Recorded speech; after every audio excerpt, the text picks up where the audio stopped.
ലൂക്കോസ് എഴുതിയ സുവിശേഷം അധ്യായം 4.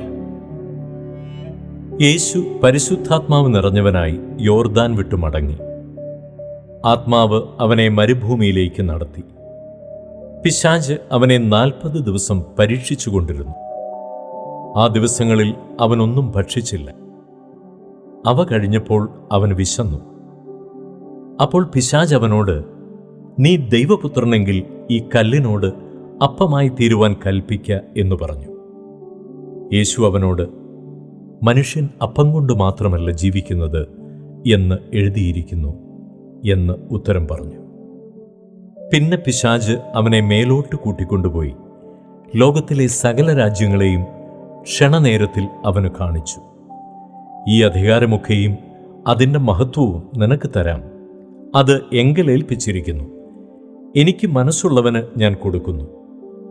നീ എന്നെ നമസ്കരിച്ചാൽ അതെല്ലാം നിന്റേതാകും എന്ന് അവനോട് പറഞ്ഞു. യേശു അവനോട്, നിന്റെ ദൈവമായ കർത്താവിനെ നമസ്കരിച്ച് അവനെ മാത്രമേ ആരാധിക്കാവൂ എന്ന് എഴുതിയിരിക്കുന്നു എന്നുത്തരം പറഞ്ഞു. പിന്നെ അവൻ അവനെ യെരുശലേമിലേക്ക് കൂട്ടിക്കൊണ്ടുപോയി ദൈവാലയത്തിൻ്റെ അഗ്രത്തിന്മേൽ നിർത്തി അവനോട്, നീ ദൈവപുത്രനെങ്കിൽ ഇവിടെ നിന്ന് താഴോട്ട് ചാടുക. നിന്നെ കാപ്പാൻ അവൻ തൻ്റെ ദൂതന്മാരോട് നിന്നെക്കുറിച്ച് കൽപ്പിക്കുകയും നിന്റെ കാൽ കല്ലിനോട് തട്ടാതെ വണ്ണം അവർ നിന്നെ കയ്യിൽ താങ്ങിക്കൊള്ളുകയും ചെയ്യും എന്ന് എഴുതിയിരിക്കുന്നുവല്ലോ എന്ന് പറഞ്ഞു.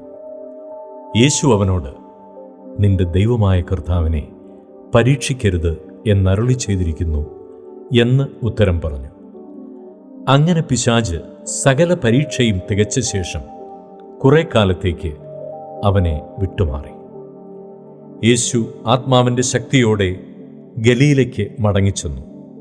അവൻ്റെ ശ്രുതി ചുറ്റുമുള്ള നാട്ടിലൊക്കെയും പരന്നു. അവൻ അവരുടെ പള്ളികളിൽ ഉപദേശിച്ചു.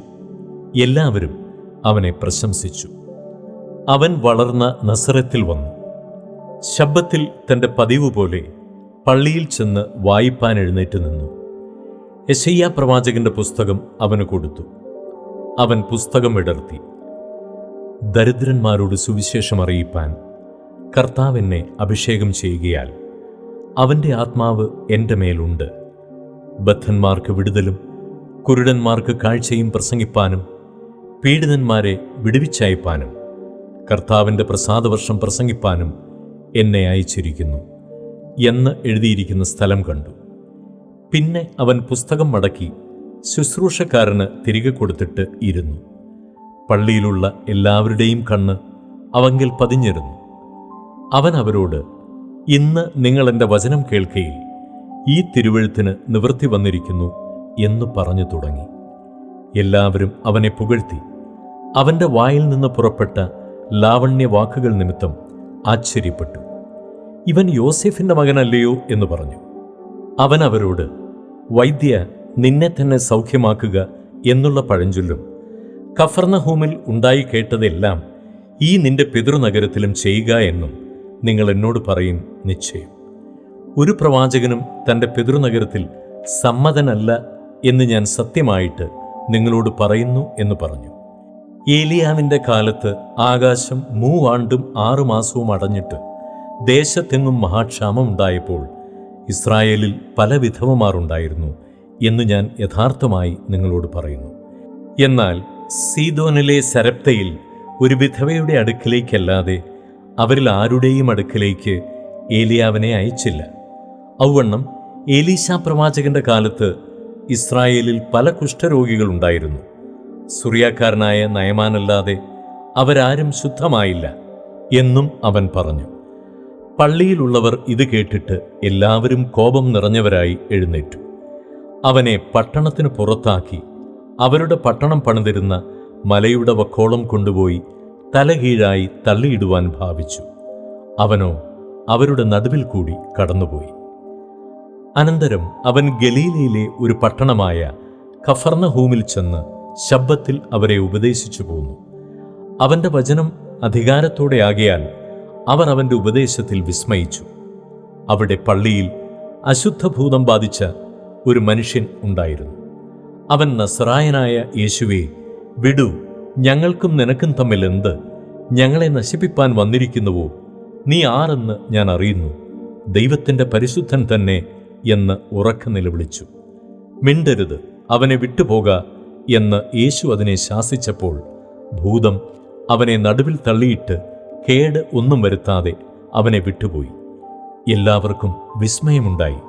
ഈ വചനമെന്ത്? അധികാരത്തോടും ശക്തിയോടും കൂടെ അവൻ അശുദ്ധാത്മാക്കളോട് കൽപ്പിക്കുന്നു, അവ പുറപ്പെട്ടു പോകുന്നു എന്ന് തമ്മിൽ പറഞ്ഞുകൊണ്ടിരുന്നു. അവൻ്റെ ശ്രുതി ചുറ്റുമുള്ള നാടെങ്ങും പരന്നു.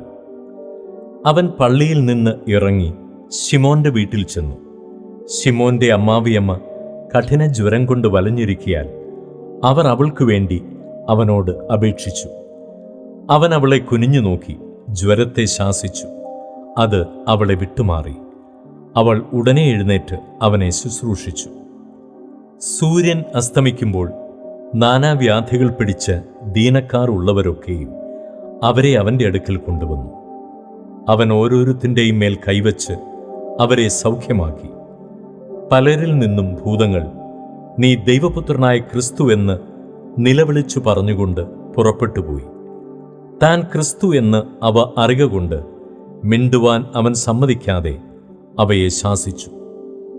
നേരം വെളുത്തപ്പോൾ അവൻ പുറപ്പെട്ട് ഒരു നിർജ്ജന സ്ഥലത്തേക്ക് പോയി. പുരുഷാരം അവനെ തിരഞ്ഞ് അവൻ്റെ അരികത്തു വന്ന് തങ്ങളെ വിട്ടു പോകാതിരിപ്പാൻ അവനെ തടുത്തു. അവൻ അവരോട്, ഞാൻ മറ്റുള്ള പട്ടണങ്ങളിലും ദൈവരാജ്യം സുവിശേഷിക്കേണ്ടതാകുന്നു, ഇതിനായിട്ടല്ലോ എന്നെ അയച്ചിരിക്കുന്നത് എന്നു പറഞ്ഞു. അങ്ങനെ അവൻ ഗലീലയിലെ പള്ളികളിൽ പ്രസംഗിച്ചു പോന്നു.